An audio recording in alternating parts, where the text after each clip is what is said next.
Oops, hit music. एक छोटा सा बंदर पेड़ की सबसे ऊंची डाल पर बैठा था।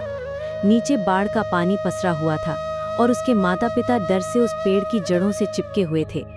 सड़क किनारे का ये पेड़ अब उसका घर था, अस्थायी, असहाय और असुरक्षित। उसी समय उसकी नज़र सामने सड़क पर बैठे एक छोटे से बच्चे पर पड़ी। वो बच्चा बारिश की बूंदों के बीच भीगी किताबों को बचाकर पढ़ रहा था, पूरी तल्लीनता से। उस पल उस नन्हे बंदर के दिल में ख्वाब जन्मा, क्या मैं भी पढ़ सकता हूँ? क्या मैं भी कुछ बन सकता हूँ? क्या मैं भी अपने माता पिता को इस मुश्किल जंगल जीवन से निकालकर एक बेहतर जिंदगी दे सकता हूँ? यही सोचकर वो निकल पड़ा शिक्षा की तलाश में। रास्ते में उसे एक किताबों की दुकान मिली। वो मासूमियत से दुकानदार के पास गया, किताब मांगने के लिए हाथ जोड़े, लेकिन दुकानदार ने उसे जानवर समझकर भगा दिया।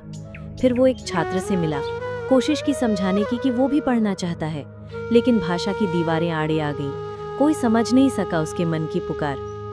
थका हारा वो स्कूल के बाहर आकर बैठ गया। आंखों में आंसू थे, लेकिन दिल में उम्मीद अभी भी बाकी थी।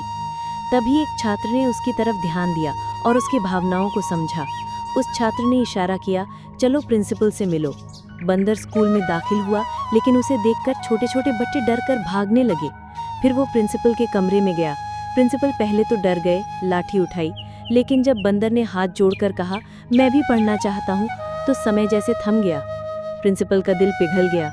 उन्होंने लाठी नीचे रख दी और बंदर को किताबें पकड़ाते हुए कहा, बेटा पढ़ो, सीखो और दुनिया को दिखा दो कि शिक्षा केवल इंसानों का अधिकार नहीं, ये हर उस जीव का हक है जो सीखना चाहता है। ये कहानी हमें सिखाती है कि हालात चाहे जैसे भी हों, अगर इरादे मजबूत हों और सपनों में दम हो, तो कोई भी मंजिल दूर नहीं। Oops, hit music.